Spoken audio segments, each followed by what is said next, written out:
Halo Sobat Ngobrol sekalian, perkenalkan nama saya Muhammad Samawi dan rekan saya Novi Sentriana Dati. Dan di sini kami akan melaksanakan podcast bersama narasumber yang hebat kita, yaitu siapa nih Bang namanya?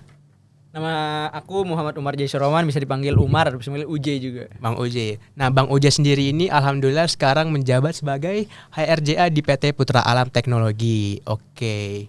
Mungkin di pertanyaan pertama, langsung aja ke pertanyaan pertama. Kira-kira bisa nggak sih Mas Umar ini ceritakan sedikit tentang latar belakang Mas Umar dan juga pengalaman Mas Umar di bidang pengembangan organisasi MSDM? Latar belakang mungkin ya.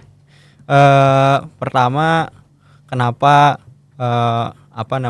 fokus sekarang di MSEDM ya? Karena memang sejak awal ya dari SMA mungkin lebih suka gitu terhadap pengembangan di organisasi, khususnya mungkin suka baca buku tentang self development lah istilahnya. Kan ngaruh juga ya MSDM sumber daya manusia dengan pembacaan buku gitu.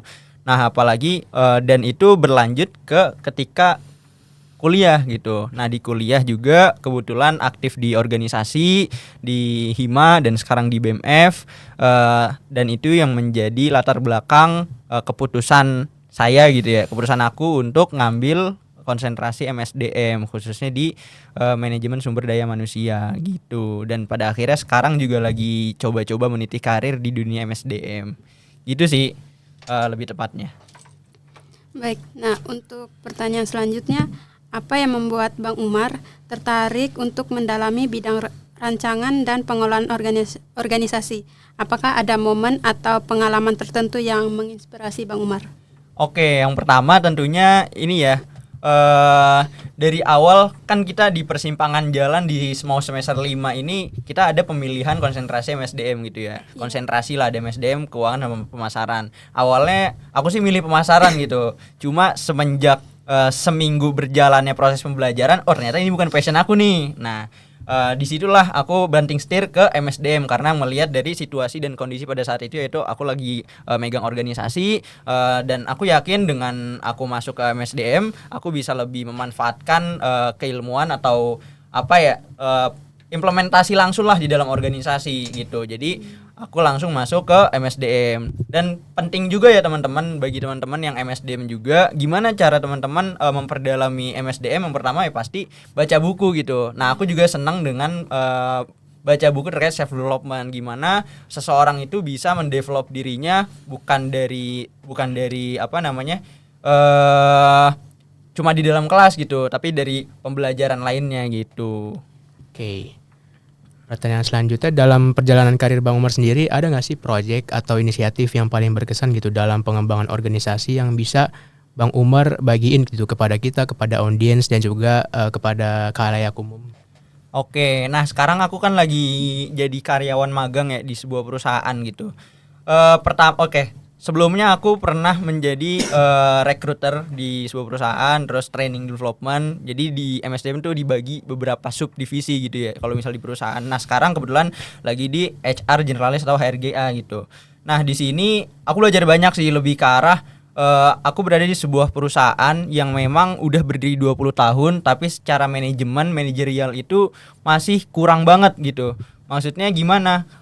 Perusahaan yang udah berdiri 20 tahun seharusnya manajemennya bagus dong. Secara manajemen bagus supaya apa? Supaya perusahaan itu bisa sustainable lah untuk kedepannya, sustain gitu, berkelanjutan, bukan hanya di pada tahun itu, bukan hanya beberapa tahun, 2 tahun ke depan, tapi mungkin 10 tahun ke depan. Nah, aku ditantang gimana caranya bisa ngebuat pertama kultur perusahaan yang baik, terus bagaimana manajemen organisasinya mulai dari setiap divisi, membuat rancangan SOP gitu ya, gimana setiap divisi mempunyai standar operasional prosedur sendiri gitu dari setiap kegiatannya, supaya apa? Supaya meminimalisir masalah yang terjadi.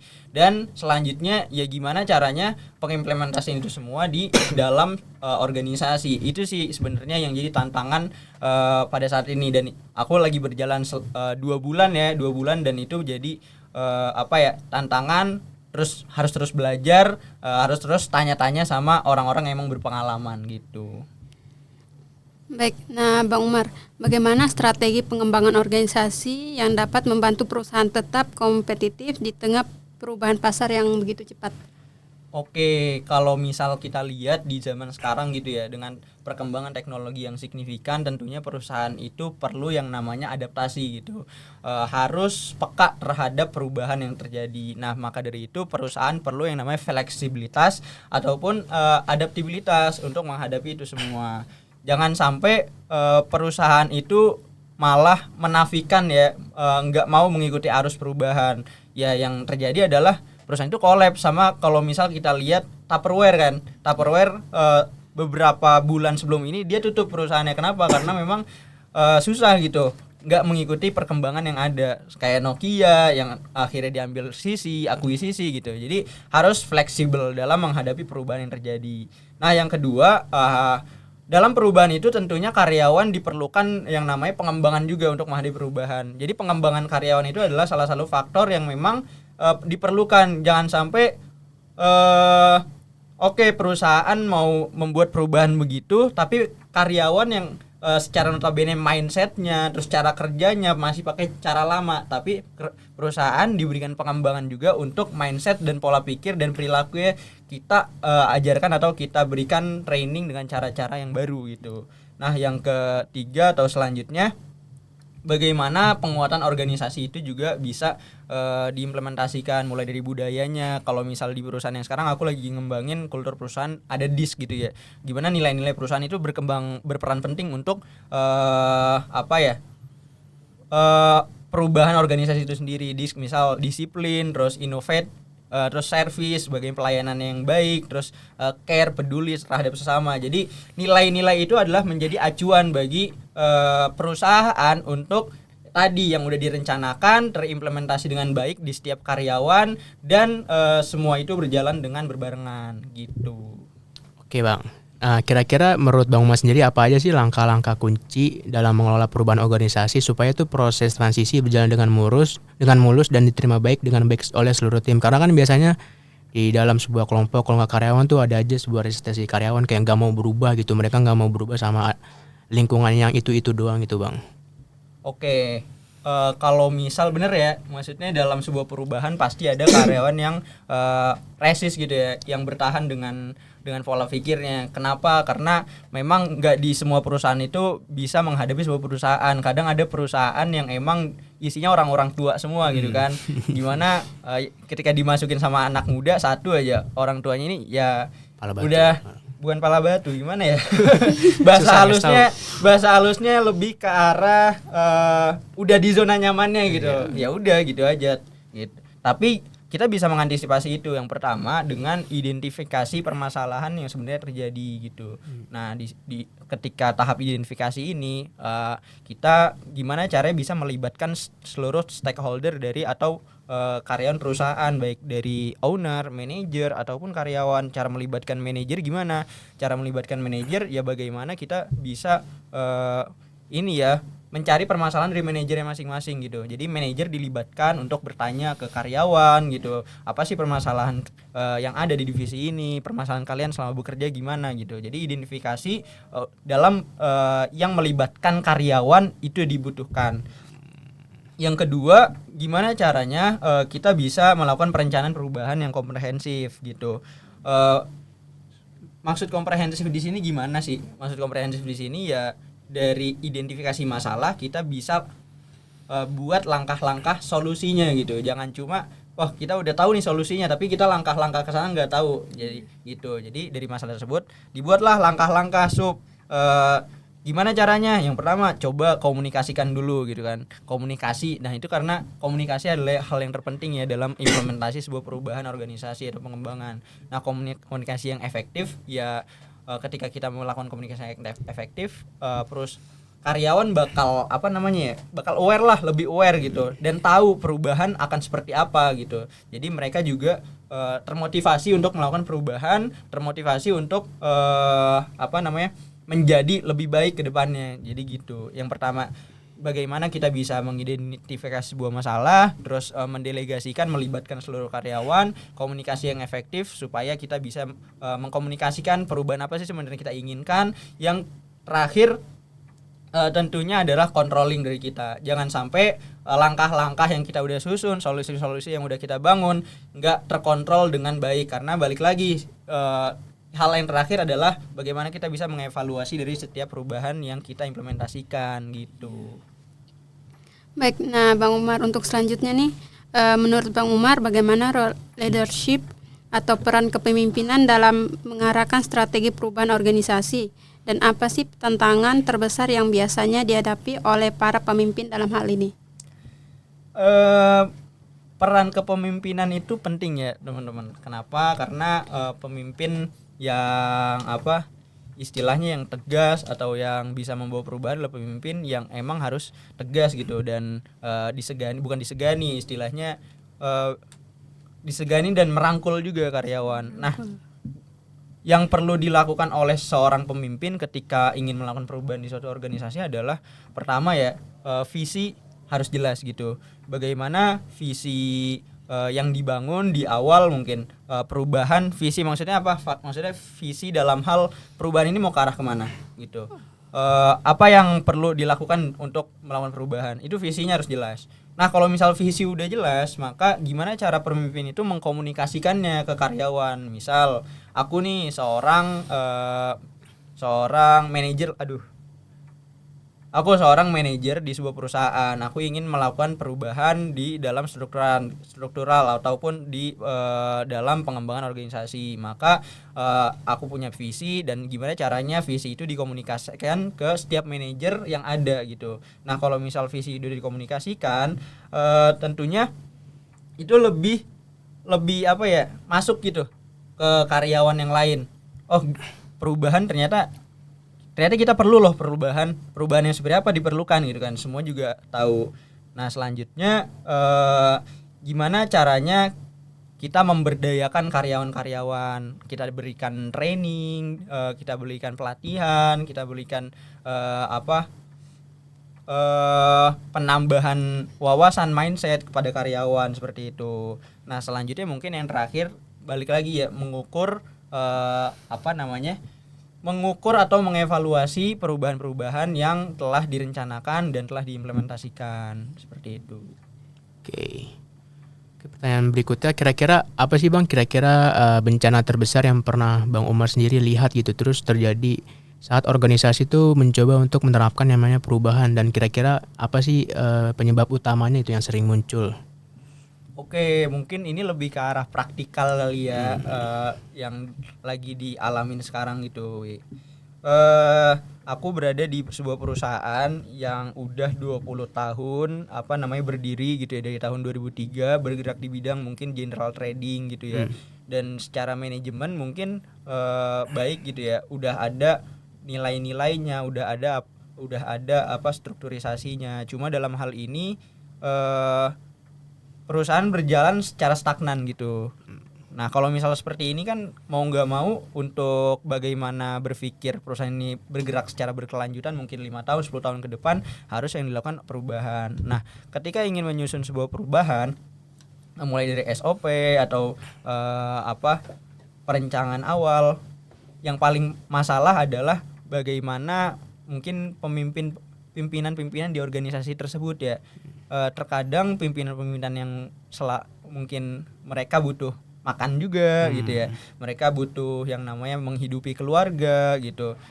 Itu membuat mereka bukan terpaksa terkungkung di zona nyaman mereka gitu, tidak terbersit perubahan dan sebagainya. Itu yang pertama. Yang kedua, pentingnya mindset gitu dari owner juga, seorang owner. Nah, di perusahaan aku yang ini mungkin lebih tertutup ya. Kan ada dalam segi pemikiran growth mindset sama fixed mindset gitu. Nah, ini lebih fixed mindset gitu. Jadi setiap ada perubahan yang terjadi ya susah gitu ketika pimpinan-pimpinannya nggak seirama dengan kita gitu. Jadi yang pertama kali muncul, bagaimana kita bisa mengkomunikasikannya, bisa menjadi sebuah tim untuk melakukan perubahan dan seluruhnya bekerja sama dengan baik. Kalau misalnya ini nggak terjadi, perubahan akan sia-sia. Perencanaan perubahan yang kita rencanakan itu akan sia-sia sampai pada karyawan. Karena bagaimanapun pimpinan perusahaan ataupun manajer-manajer yang berada di setiap divisi itu harus menjadi teladan role model. Ketika teladan dan role modelnya aja sudah pesimis dengan sebuah perubahan, gimana karyawannya gitu. Jadi itu sih, pimpinan-pimpinan harus benar-benar bersatu secara tim dan membentuk teladan, membentuk role model bagi para karyawannya gitu. Lebih ke peran stakeholder-nya berarti ya, Pak? Betul. Setuju. Nah, selanjutnya saat ini kan sering dilihat ya banyak karyawan tuh yang seringkali takut akan perubahan atau resistensi. Nah, menurut Bang Umar sendiri bagaimana cara mengubah ketakutan ini menjadi motivasi untuk beradaptasi dengan perubahan yang ada? Sorry, tadi apa? Nov. Nah, kan saat ini tuh banyak dilihat ya kalau karyawan tuh sering takut akan perubahan. Nah, Oke. Untuk menghadapi resistensi tadi ya. iya. Oke. Takut akan perubahan itu adalah hal yang wajar kalau menurut aku ya. Kenapa? Karena ketakutan itu emang manusiawi dan itu adalah sesuatu yang lumrah fitrah bagi seorang manusia. Kenapa? Sebenarnya pertanyaannya satu. Kenapa sih takut itu bisa muncul? Pertama, ketakutan muncul karena ketidaktahuan gitu. Nah, bagaimana karyawan ini diberikan komunikasi yang efektif, diberikan visi yang jelas, diberikan mandatori yang jelas supaya karyawan juga tahu perusahaan akan melakukan perubahan ke arah yang mana gitu. Kalau misal ternyata dari perubahan itu perencanaan perubahan aja karyawan nggak tahu, ya ujungnya mereka takut kenapa? Takut nggak bisa mengikuti perubahan, takut kalau ternyata kompetensi dia nggak sesuai nih dengan KPI yang telah ditentukan oleh para stakeholder atau manajerial dalam hal perubahan gitu. Pasti ketakutan bisa diantisipasi dengan komunikasi yang efektif, dengan visi yang disalurkan dengan jelas. Maka dari itu, seorang sebelum kita melakukan perubahan, kita harus melibatkan dulu nih karyawan gitu, melibatkan perubahan apa yang ingin dilakukan, terus visi apa, perencanaan apa yang akan dilakukan, terus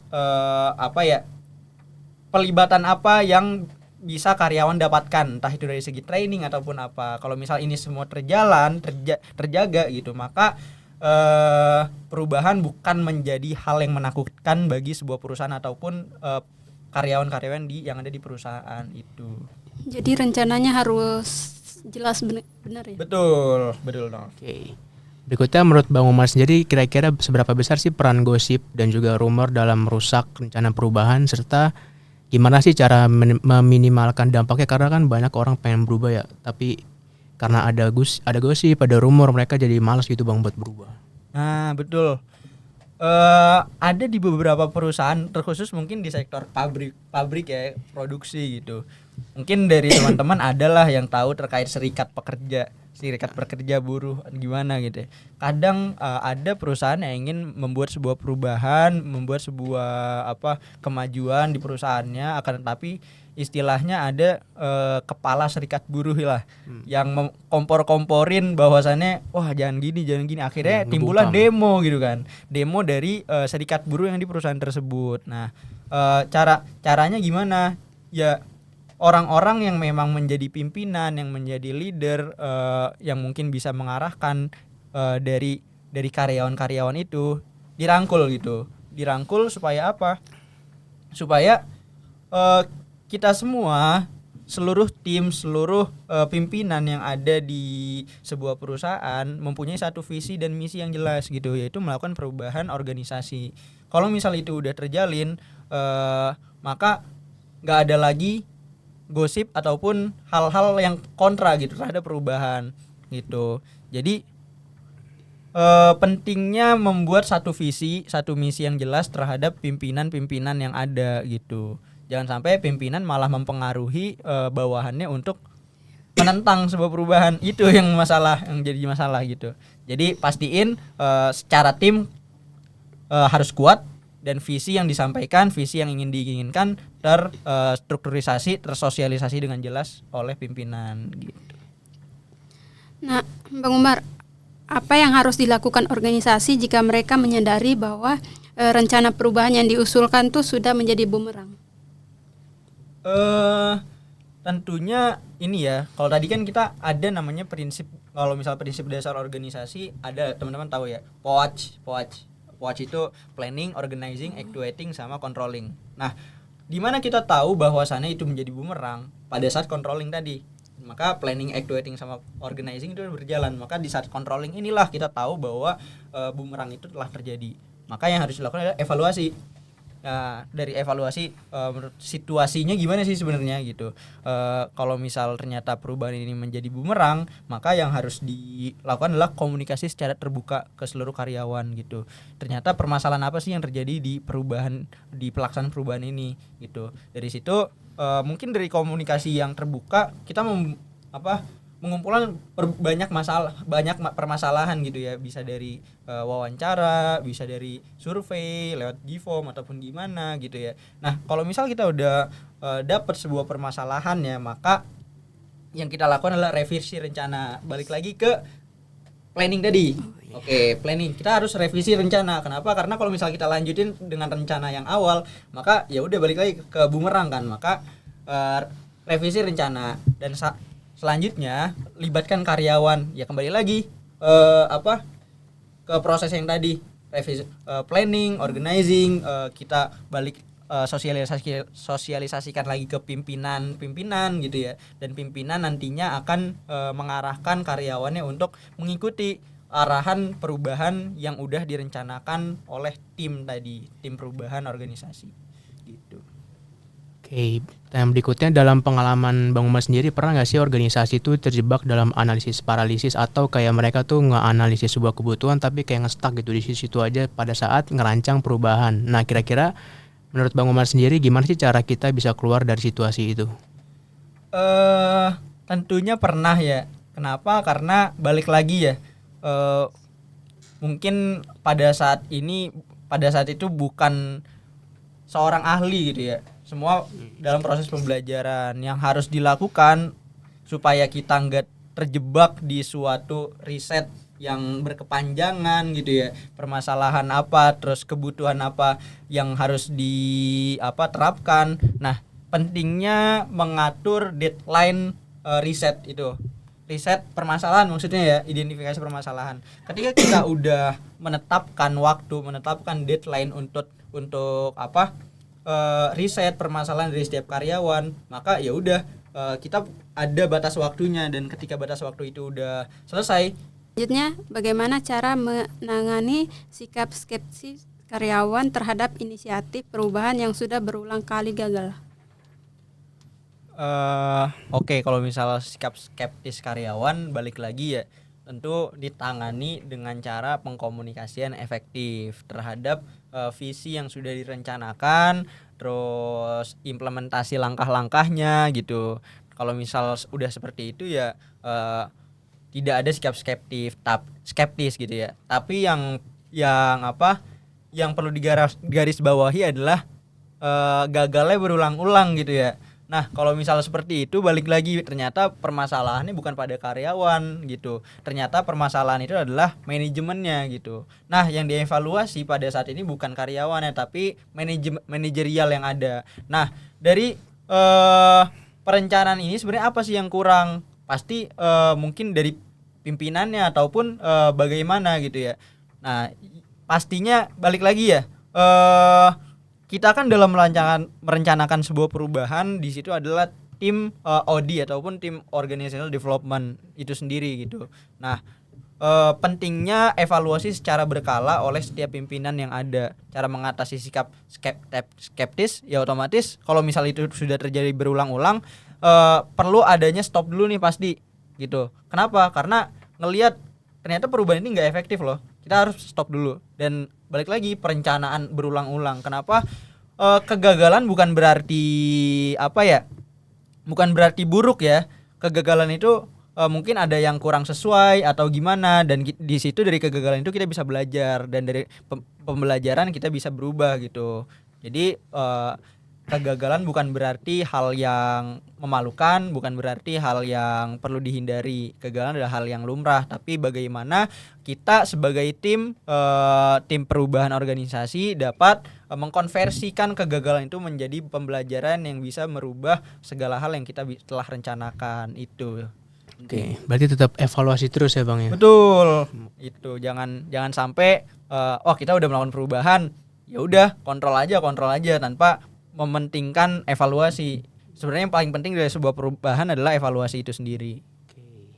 Pertanyaan berikutnya sendiri, menurut Bang Umar sendiri, apa sih kesalahan paling besar yang dilakukan pemimpin gitu saat berusaha menginspirasi tim mereka untuk menerima yang namanya perubahan? Kesalahan yang paling terbesar adalah dalam sebuah implementasi perubahan atau perencanaan pengembangan organisasi adalah pemimpin itu tidak melibatkan mungkin karyawan ya dalam implementasi atau eksekusi sebuah perubahan. Kenapa? Karena pelibatan karyawan, ketika karyawan dilibatkan dari awal, karyawan pertama mereka tahu bahwa akan ada perubahan. Perubahan yang seperti apa sih? Balik lagi, perubahan yang seperti apa yang ingin dilakukan oleh pimpinan gitu. Ketika itu sudah tahu dan dikomunikasikan dengan jelas oleh karyawan, maka karyawan menerima begitu saja. Maksudnya akan mendukung sebuah proses perubahan. Tapi kalau kebalikannya, ketika pimpinan itu tidak melibatkan dari awal karyawan gitu ya dalam perencanaan, ya otomatis karyawan sebenarnya juga bingung mau ngapain sih kita gitu. Jangan ujuk-ujuk tiba-tiba ya. Sempat juga kemarin ada tuh di tempat kerja juga ya, Mar, kita kayaknya perlu yang namanya SOP nih, Mar. SOP untuk mengatasi sebuah permasalahan atau meminimalisir permasalahan yang emang sering terjadi gitu. Ya udah, kamu buat SOP. Oke, gimana Pak? Habis buat SOP terus gimana? Nanti buat SOP dirancang, SOP udah jadi langsung disebarin ke karyawan. Nah, di situ aku menyarankan lah ke pimpinan ini untuk melibatkan gitu ya seluruh karyawan yang ada. Pak, untuk pembuatan SOP ini lebih baik dari mungkin karena kan atasan sesama atasan gitu ya. Jangan sampai kita staff tapi melangkai atasan. Pak, lebih baik Bapak mengkomunikasikan ke atasan-atasan dari divisi ini untuk sosialisasi bahwa kita ada pembuatan SOP. Itu yang pertama. Yang kedua, kita mencari permasalahan yang ada di setiap divisi gitu. Oke, kalau misal itu udah semua, maka step ketiga adalah kita mungkin kalau misal di perusahaan tuh biasa keliling setiap divisi untuk wawancara untuk khusus ini ya karyawannya gitu. Jadi semua karyawan kita wawancara, mungkin hari ini divisi ini, hari itu divisi itu gitu ya. Nah, dari situ kita udah tahu nih permasalahan secara komprehensif, kita melibatkan karyawan dalam proses perencanaan, wawancara, pencarian masalah. Maka ketika kita udah dapat nih satu objek yaitu solusi berbentuk SOP, mereka juga pasti akan mengikuti dengan sendirinya SOP itu, karena dalam SOP itu kan kita tahu masalah mereka dan kita memberikan solusi dari permasalahan yang ada pada diri mereka gitu. Itu pentingnya pelibatan karyawan dalam perencanaan, dalam pengimplementasian sebuah pengembangan atau perubahan di organisasi itu. Komunikasi yang efektif lah ibaratnya. Nah, untuk selanjutnya Bang Umar, bagaimana cara mengevaluasi apakah perubahan yang diimplementasikan itu benar-benar efektif atau hanya sekedar lip service? Lip service, hanya sekedar ngomong doang. Iya. Oke. Kalau misal kayak gini, cara mengevaluasinya adalah dari awal seharusnya ya. Dari awal dari proses perencanaan itu kita udah harus tahu. Pertama tadi balik lagi. Ini jadi ulang-ulang ya, visi yang jelas dikomunikasikan dengan jelas. Kalau misalnya udah dikomunikasikan, ya udah teman-teman tahu nggak? Pastilah tahu kayak KPI, Key Performance Indicator atau indeks gitu. Jadi capaian apa yang perlu ada setelah perubahan ini terjadi? Misal aku mau merubah cara kerja dari sebuah divisi. Kalau misal kemarin ya divisi itu lebih ke arah email. Dalam kan aku bergerak di bidang general trading gitu ya. Nah, setiap ada konsumen yang masuk, maka permintaan konsumen ini dibentuk sebuah quotation atau permintaan pembelian gitu. Nah, permintaan pembelian ini dikirim melalui WhatsApp. Nah, yang dimana ketika dikirim melalui WhatsApp otomatis ketimbun chat atau gimana gitu ya. Maka harus ada metode pengiriman yang tepat supaya bisa efektif lah. Jangan udah kirim timbun otomatis permintaan pembelian dari konsumen tadi nggak digubris, nggak dibaca gitu. Jadi harusnya ada dana segar yang masuk, malah enggak gitu kan. Nah, gimana caranya? Ya lewat email gitu, ataupun lewat Drive atau Gform atau sebagainya gitu. Nah, dari situ udah jelas kan KPI dalam KPI yang harus dicapai adalah karyawan setelah ini harus mengirimkan quotation tadi melalui email supaya nggak ketimbun. Nah, setelah itu coba apakah setelah SOP ini berjalan sebulan kemudian masih Begitu saja. Benar, masih begitu saja atau masih dikirimkan lewat WhatsApp atau email? Nah, itulah tandanya kalau misal KPI ini berjalan atau enggak, masih lewat WhatsApp atau lewat email gitu. Jadi key performance index atau indikator itu perlu dan penting gitu ya ketika sebelum merancang sebuah sebuah perubahan di organisasi gitu. Oke. Pertanyaan berikutnya, kira-kira menurut Bang Umar sendiri apa aja sih langkah-langkah utama yang harus diambil dalam mendesain rancangan pengelolaan perubahan supaya sesuai dengan visi dan juga misi organisasi? Oke, tentunya tentukan visi, tentukan perubahan ini, pastikan hal yang terjadi proses bisnis yang ada di perusahaan itu selaras dengan visi misi itu. Misal visi di sebuah organisasi mungkin memberikan pelayanan yang baik gitu ya, menjadi target-targetnya gitu. Nah, dari situ perubahan harus selaras dengan visi misi yang dicanangkan oleh stakeholder ataupun pimpinan-pimpinan perusahaan. Jangan sampai visinya kita ingin memberikan visinya kita ingin memberikan pelayanan yang baik, ternyata perencanaan perubahan melakukan hal yang sebaliknya. Jangan sampai seperti itu. Terus yang ketiga, tadi ya, libatkan dengan analisis kebutuhan yang ada di karyawan. Gimana kita bisa cari tahu permasalahan yang ada gitu. Terus dari permasalahan itu kita buat solusinya. Terus jangan lupa tadi libatkan pemangku kepentingan seperti pimpinan-pimpinan, manajer-manajer, supaya balik lagi yang punya suara di dalam divisi adalah bukan kita sebagai biasanya kalau misal pengembangan organisasi ada HRD, staf HRD ataupun manajer HRD. Bukan kita sebagai manajer HRD yang punya suara di divisi-divisi atau departemen-departemen di sebuah organisasi, itulah manajer-manajernya gitu. Nah, gimana kita bisa melibatkan manajer untuk kita bisa satu visi dalam tim, mengkomunikasikan dengan jelas perencanaan ke karyawan yang bersangkutan. Gitu. Terus selanjutnya kembangkan rencana perubahan tadi ya, sesuai pertanyaan Novi tadi, kayak kalau misal perubahannya jadi bumerang gimana, Bang? Kalau misal, nah itu pentingnya kembangkan perencanaan perubahan. Kalau misal ada dirasa kurang efektif, ternyata timbulnya bumerang dalam pengimplementasian perubahan, maka harus dilakukan revisi rencana gitu. Revisi rencana untuk mengembalikan lagi ke jalurnya nih yang selaras dengan perencanaan awal, seperti itu. Terus yang ketiga, yang terakhir tentunya coba kasihlah ibaratnya pelatihan yang jelas gitu ke karyawan juga. Karena balik lagi ya, karyawan itu ibaratnya kayak apa ya? Kayak pion lah, iya benar, kayak pion. Dia nggak bakal bisa gerak kalau misalnya dia nggak diarahkan, ya kan? Jadi kita sebagai pemangku kepentingan ada keharusan untuk menggerakkan, memberikan wawasan, memberikan ilmu lah kepada karyawan gitu.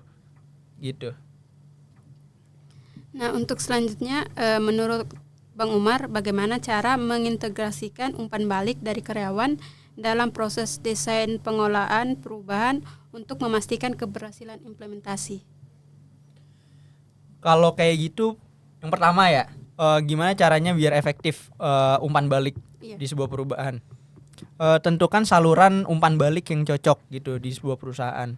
Misal setiap bulannya coba kita adain lah wawancara gitu, wawancara untuk tahu nih feedback dari karyawan terkait perubahan yang ada, entah itu wawancara pakai metode wawancara atau pakai metode survei gitu ya. Gimana karyawan puas atau enggak, terus karyawan bisa mengikuti atau enggak. Kalau enggak bisa mengikuti yang mana nih yang kurang jelas. Jadi coba saluran mana nih yang kita pakai untuk umpan balik itu dikumpulkan gitu. Terus yang selanjutnya analisis dan prioritas umpan balik gitu. Nah, kalau misal itu kita bisa pakai matriks permasalahan mungkin ya. Kalau matriks pernah nggak diajarin matriks apa star gitu? Ada anjingnya, ada sapinya, apa namanya ya? Kalau model paling EDI paling bang, yang ada analisis, desain, development, implementation, evaluation gitu-gitu. Mungkin itu kali ya. Cuma kayak lebih ke arah matriks gitu. Hal mana yang perlu kita selesaikan lebih dulu, hal mana yang perlu kita selesaikan akhiran, hal mana yang prioritas ya, lebih prioritas. Kalau misal dia permasalahannya besar, bisa efeknya besar atau enggak nih. Kalau permasalahannya kecil, efeknya besar, ya kita lebih prioritasin yang efeknya besar gitu. Ya, jadi itu yang kita prioritasin. Jadi prioritas masalah itu penting dalam menindaklanjuti umpan balik dari karyawan. Terus selanjutnya balik lagi ya. Kalau misal umpan balik itu udah disalurkan ke kita, udah kita jadikan prioritas, maka yang terpenting adalah ketika kita ingin menjalankan perencanaan umpan balik, perencanaan tadi ya evaluasi dari umpan balik, libatin lagi karyawan gitu. Jangan sampai pelibatan karyawan ini tidak dilakukan, karena balik lagi dalam segi eksekutornya karyawan lah yang sebagai tombak paling depan ya dalam menjalankan sebuah proses kegiatan, sedangkan manajerial pimpinan itu sebenarnya seorang pimpinan pusingnya di bagaimana membuat perencanaan gitu, sedangkan karyawan ya di eksekusinya gitu. Jadi gimana caranya kita bisa melibatkan karyawan dari seluruh evaluasi dari umpan balik yang ada. Oke, pertanyaan berikutnya, kira-kira menurut Bang Mas sendiri peran teknologi dalam mendesain pengelolaan terus juga perubahan organisasi itu gimana sih kira-kira? Nah, terus kira-kira organisasi bisa nggak memanfaatkan teknologi buat ngedukung yang namanya proses perubahan tersebut? Oke, tentunya bisa ya, karena balik lagi kita semua di dalam teknologi yang di dalam zaman yang teknologinya berkembang secara signifikan dari tahun ke tahun, dari mungkin nggak dari tahun ke tahun ya. Tahun 2023 aja kalau misal dilihat AI itu masih buruk lah bentuknya. Tapi kalau misal sekarang AI udah bisa buat ini ya. Jawab semuanya lah. Jawab semua. Mungkin ada AI yang berbentuk muka dan robot. Tahu nggak IG AI? IG yang dikelola sama robot sama AI. Apa namanya ya? Jadi orangnya itu AI tapi kayak asli gitu. Dia bisa buat bahan promosi apa itu mantep lah. Nah, gimana caranya? Pertama komunikasi. Perubahan kan perlu komunikasi ya. Bagaimana komunikasi itu berjalan efisien dan efektif gitu. Ya udah nggak harus kok kayak zaman dulu gitu ya. Lewat harus offline ada Zoom, ada Microsoft Teams untuk pengefisiensian biaya rapat dan sebagainya gitu ya. Itu kan ngebantu banget ya istilahnya teknologi dalam melakukan implementasi perubahan. Terus yang kedua, ada sistem manajemen proyek yang dilakukan dengan teknologi. Misal ada Trello. Teman-teman kalau misal di organisasi ataupun di mahasiswa lagi tugas teman-teman kayaknya tahu harusnya Trello. Jadi Trello itu alat tracker otomatis, mungkin ada di website gitu ya. Dia menunjukkan bahwasannya misal tugasnya udah sampai mana gitu, udah dikerjakan atau belum, terus outputnya udah sampai atau belum gitu. Jadi Trello ini bisa dijadikan alat tracker untuk sampai mana sih perubahan ini udah dilakukan, outputnya udah ada atau belum gitu. Jadi mungkin seperti itulah sistem manajemen proyek yang teknologi bisa berikan, ataupun pakai Excel sebenarnya bisa. Pernah kan? Pernah. Iya, kayak misal ya udah kayak gitulah ibaratnya Excel. Terus selanjutnya ada media pelatihan atau pembelajaran daring. Untuk memberikan sebuah sebuah pembelajaran kepada karyawan gitu ya, pelatihan. Tadi kan ada kita singgung pelatihan, gimana karyawan juga diberikan pelatihan untuk menghadapi sebuah perubahan. Nah, bisa jadi kita memanfaatkan YouTube gitu ya, memanfaatkan YouTube untuk jadi saluran pembelajaran juga yang efektif gitu. Jadi karyawan seluruhnya harus menonton YouTube untuk menstimulus diri mereka menghadapi perubahan, ataupun kita bekerja sama dengan kelas kerja kelas prakerja bootcamp gitu ya, bootcamp gitu untuk jadi program training karyawan itu sendiri, itu di bidang pelatihan dan kerjasama. Terus selanjutnya ada pengumpulan umpan balik. Tadi kan ada gimana caranya umpan balik ini bisa disalurkan gitu ya, bisa pakai Gform, terus di sini juga ada Survey Monkey gitu ya. Penting lah ibaratnya. Pertama tadi dari hal komunikasi kita pakai Zoom, terus dari manajemen proyek kita pakai Trello atau Excel juga bisa. Terus pelatihan dan pembelajaran kita pakai mungkin sarana YouTube atau sarana-sarana lainnya dalam bootcamp gitu ya. Terus selanjutnya terakhir pengumpulan umpan balik atau untuk hasil evaluasi kita pakai Gform gitu, survei gitu. Nah, untuk selanjutnya dalam proses pengolahan perubahan, bagaimana Bang Umar sendiri menentukan titik awal yang tepat untuk memulai bersama membawa perubahan organisasi? Oke, yang pertama tentunya balik lagi ke awal ya, masalah identifikasi masalah gitu. Ketika kita ingin melakukan sebuah perubahan, otomatis ada yang salah sebenarnya dari program ataupun prosedur kerja yang ada di sebuah perusahaan. Dan ketika kita tahu permasalahan itu, telah mengidentifikasi, otomatis hal selanjutnya ya perencanaan gitu. Kalau misalnya identifikasi, perencanaannya itu dibuat sesuai dengan kebutuhan dari perusahaan ataupun karyawan itu sendiri gitu. Kayak tadi ya, buat SOP dalam penyaluran quotation bagi ini. Jadi kan itu sesuai kebutuhan ya. Permasalahan udah ada, terus kita tawarkan solusinya. Terus selanjutnya tentukan tujuan yang jelas. Visi misi harus jelas dan dikomunikasikan dengan jelas juga kepada seluruh pemangku kepentingan yang di perusahaan. Nah, selanjutnya tentukan sumber daya yang tersedia. Misal anggaran kan perlu juga dalam pelatihan program pelatihan training karyawan, anggaran itu perlu. Terus terkait keterampilan tim dalam menghadapi perubahan, karyawan perlu terampil gitu. Jadi itulah yang terpenting dalam segi tadi yang ditanyakan. Oke. Berikutnya menurut Bang Umar sendiri apa saja sih langkah-langkah spesifik yang Bang Umar ambil untuk melibatkan seluruh tingkatan organisasi dalam proses perubahan gitu? Apa aja sih langkah-langkahnya, Bang? Apa tadi? Langkah-langkah spesifik yang Bang Umar ambil untuk melibatkan seluruh tingkatan organisasi dalam proses perubahan. Balik lagi, permasalahan terbesar yang dilakukan ketika pengimplementasi sebuah perubahan itu adalah pelibatan karyawan. Nah, langkah-langkahnya ya tadi, visi misi harus jelas. Terus visi misi yang jelas itu sesuai enggak dengan tujuan perusahaan atau visi misi perusahaan. Kalau misalnya udah sesuai, coba cari masalahnya, libatkan karyawan lagi. Terus komunikasikan dengan jelas ke pemangku kepentingan atau manajer-manajer terkait, karena balik lagi manajer itulah yang mempunyai suara di divisinya masing-masing. Jangan sampai kita udah buat tim itu terdiri dari manajer setiap divisi, ternyata dari manajer setiap divisi ada yang kontra terhadap perubahan yang ingin kita buat. Dan itu tadi kalau balik lagi ke apa yang tadi ditanyain, jadi ada langkah-langkah proses perubahan. Sinism, sikap skeptis dari karyawan gitu yang gak mau ngikutin perubahan gitu.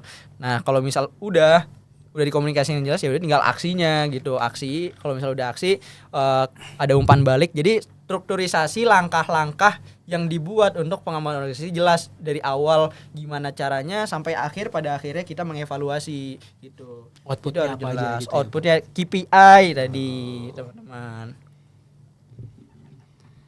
Nah, untuk selanjutnya, bagaimana Bang Umar memastikan bahwa semua stakeholder terlibat dalam setiap tahap proses perubahan dan apa metode yang paling efektif untuk pencapaian ini? Untuk mencapai ini. 20 ya? Iya. Ini ada contekan jawaban, ini kan contekan soal nih. Ya. Nah, ini juga perlu contekan jawaban nih. Oke. Tadi apa tuh? Bagaimana memastikan bahwa semua stakeholder terlibat dalam setiap proses perubahan. Nah, pentingnya stakeholder itu terlibat dalam setiap proses perubahan supaya mungkin ada pendukungnya, tim pendukung. Jangan sampai balik lagi tadi ada pro dan kontra pada saat proses perubahan itu berlangsung. Nah, yang gimana cara stakeholder terlibat? Coba kita review, dibuat yang namanya rapat rutin gitu ya, rapat rutin mingguan, rapat rutin bulanan untuk sudah sejauh mana sih proses perubahan ini berlangsung gitu. Kalau misal ternyata dari manajer ada laporan-laporan terkait multidisipliner kayak pelanggaran yang dilakukan oleh karyawan ataupun dari manajer sendiri, itu langsung ditindaklanjuti. Kenapa? Karena permasalahan itu ketika kita tindak lanjuti ya udah selesai. Tapi kalau permasalahan kita nantikan dulu untuk kita tindak lanjuti, semakin lama akan semakin besar permasalahan itu. Maka yang terpenting adalah penindaklanjutan terhadap pelanggaran yang terjadi. Terus yang selanjutnya adalah dari pelanggaran itu coba kita buat perencanaan untuk umpan balik atau feedback yang kita ingin selesaikan. Jadi keterlibatan pemangku kepentingan ataupun seluruh stakeholder itu penting, dan langkah-langkahnya ya tadi coba kita buat reviewer, mungkin rapat rutin untuk mengetahui sejauh mana perubahan itu atau prospek perubahan telah dilaksanakan. Oke. Pertanyaan berikutnya nih Bang. Kan tadi udah merencanakan perubahan nih Bang. Nah, menurut Bang Umar sendiri gimana sih cara buat yang namanya menyusun rencana aksi atau implementasi yang sistematis dan juga terukur Bang? Lebih ke eksekusinya. Oke. Balik lagi ya teman-teman, ketika kita udah merencanakan, udah menstruktur dan udah mengkomunikasikan dengan jelas, supaya lebih jelas lagi implementasinya mau kemana gitu, kita harus mempunyai KPI yang jelas gitu. Bagaimana Key Performance Index atau indikator ini menjadi acuan bagi seluruh stakeholder, bagi seluruh pimpinan perusahaan dalam melakukan sebuah perubahan. Tanpa adanya KPI, balik lagi nanti akan terjadi ya udah omon-omon aja gitu ya, lip service lah ibaratnya, perubahan cuma untuk buang-buang anggaran gitu kan. Itu kalau di pemerintahan ya. Waduh. Jadi gitu istilahnya, kita butuh yang namanya Key Performance Index atau indikator untuk menjelaskan lebih rinci tujuan apa yang ingin dicapai dari perubahan itu sendiri. Selanjutnya yang terakhir, menurut Bang Umar apa langkah-langkah yang Bang Umar ambil untuk mengevaluasi dan menyesuaikan proses perubahan yang sedang berjalan, terutama jika hasilnya tidak sesuai harapan. Ini soal berapa? Terakhir. Dua terakhir. Tadi apa? Sorry, Novi. Apa langkah-langkah yang Bang Umar ambil untuk mengevaluasi dan menyesuaikan proses perubahan yang sedang berjalan, terutama jika hasilnya tidak sesuai harapan? Oke, mungkin kembali lagi ya ke arah tadi ya. Ketika udah kita POAC, udah mengidentifikasi merencanakan, kita udah ke tahap pelaksanaan, kita udah balik lagi ke controlling gitu. Kalau controlling itu masalah evaluasi, kita memberikan dukungan kepada seluruh stakeholder gitu ya, untuk memberikan umpan balik terhadap perubahan yang terjadi. Kalau misal dari perubahan itu kurang memuaskan, kurang dari harapan, ya kita harus terus gitu ya, evaluasi, terus revisi rencana itu hal yang terpenting gitu. Jangan sampai perubahan ini malah jadi bumerang bagi perencanaan awal bagi perusahaan itu sendiri. Jadi yang terpenting adalah evaluasi, menerima umpan balik dan memberikan feedback dari apa yang menjadi kekurangan pada saat perubahan gitu. Oke, pertanyaan penutup nih Bang. Ada 3 sih sebenarnya. Cuman pertanyaan pertama, kira-kira apa sih pelajaran yang paling berharga gitu yang bisa Bang Umar kasih kepada kita, kepada audiens dalam materi pengembangan organisasi, terutama mengelola perubahan dan juga pengembangan organisasi ini Bang? Lebih ke arah dalam pengembangan organisasi adalah berarti ada dari segi pengembangan gitu ya. Maksudnya kalau misal kita lihat pengembangan organisasi adalah tujuan akhir gitu dari sebuah tadi perubahan organisasi. Yang terpenting adalah gimana kita bisa mengembangkan kinerja dari karyawan, karena kinerja karyawan itu selinier atau bergaris lurus dengan produktivitas dari perusahaan itu sendiri.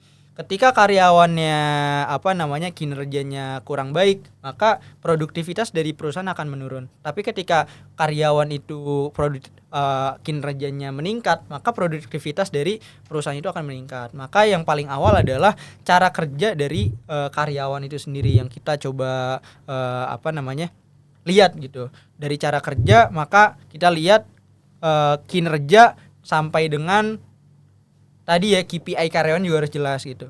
Jadi intinya adalah sebelum kita sebelum kita melakukan perubahan dari suatu organisasi, yang harus kita rubah adalah karyawannya itu sendiri gitu. Cara kerjanya, terus KPI karyawannya gitu. Harus terbarukan lah istilahnya, mengikuti perkembangan yang ada. Itu sebenarnya.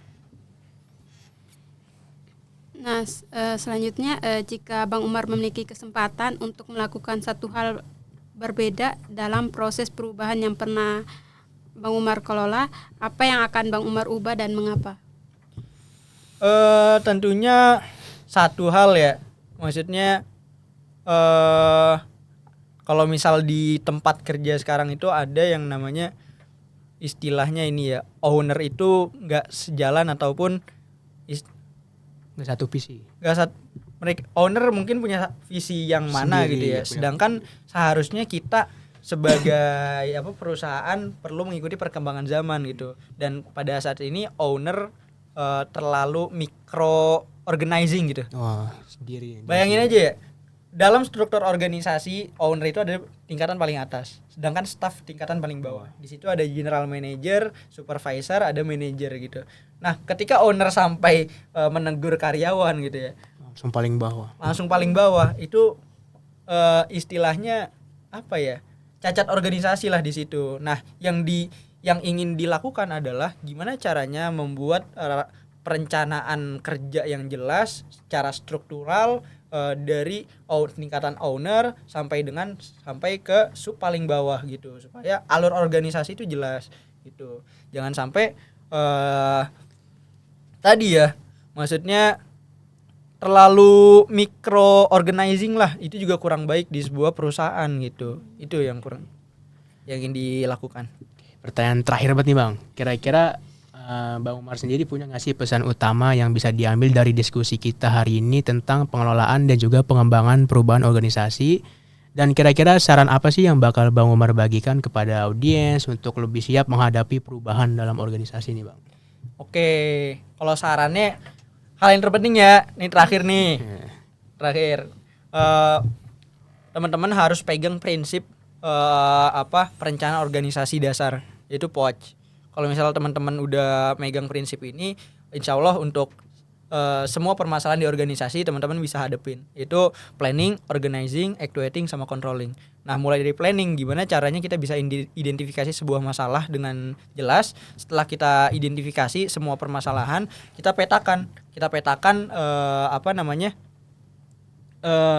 permasalahan itu masuk ke dalam kategori mana. Itu bisa kita lakukan dengan analisis SWOT. Teman-teman tahu kayak gimana kita bisa strength perusahaan di mana, terus weakness perusahaan di mana, opportunity-nya apa, trade-nya apa. Nah, kalau misal strength perusahaan, udahlah strength gitu kan, udah kuat, ibaratnya kita tinggal lanjutin. Tapi kalau weakness-nya, nah ini weakness nih yang harus kita kerjain gitu, yang harus kita cari solusinya supaya kita bisa masuk ke dalam opportunity yang ada apa gitu. Jadi tadi identifikasi masalah, pemetaan masalah dengan analisis SWOT itu yang terpenting. Terus selanjutnya ada sama ini juga dalam perencanaan ada, mungkin teman-teman kalau misal nantinya ada permasalahan ada apa bisa juga pakai analisis SMART. SMART itu ada namanya spesifik, terus measurable, achievable, R-nya apa ya? Result based sama time based. Nah, gimana teman-teman bisa spesifik ya dalam permasalahan, tujuan yang ingin teman-teman capai apa, terus measurable terukur apa enggak, achievable cara bisa dicapai enggak. Terukur ini maksudnya langkah-langkahnya ya, langkah-langkah yang harus teman-teman capai untuk KPI tadi. Terus achievable bisa apa enggak, result based output yang ingin dicapai apa, terus terakhir time based deadline. Betul, Maui. Jangan kita ngelakuin pelatihan tapi kelamaan, anggaran keluar tapi outputnya jelek, ya otomatis butuh deadline nggak sih Bang? Setuju. Nah, dari situ kan udah tahu sebenarnya kan, ini dasar banget. Jadi teman-teman coba dalemin aja dulu POAC ini, terus actuating, controlling. Nah, controlling ini jangan lupa, kadang tuh kita udah ngerencanain, kita udah coba delegasikan perubahan atau tugas-tugas, kita udah aksi eksekusi, tapi kita lupa controllingnya ini loh yang paling penting. Gimana caranya perubahan itu bisa bisa diatasi, bisa selaras dengan tujuan awal gitu. Kalau misal nggak selaras kan bisa dievaluasi dengan di controlling ini gitu. Itu prinsip POAC teman-teman ya.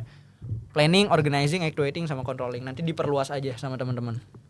Oke, mungkin cukup sekian dari podcast kami dari kelompok 4. Semoga podcast yang kami sajikan hari ini kepada audiens, kepada penonton YouTube diterima dan juga bermanfaat bagi kalian semua. Dan tentu saja kami berterima kasih kepada Bang Umar Desyurrahman. Thank you guys. Yang mana sudah menyempatkan waktunya untuk hadir pada podcast kita kali ini. Dan jangan lupa di like, di komen, di subscribe, karena kita masih di episode 1 teman-teman dari podcast ngobrolin organisasi. Oke, terima kasih. Ya.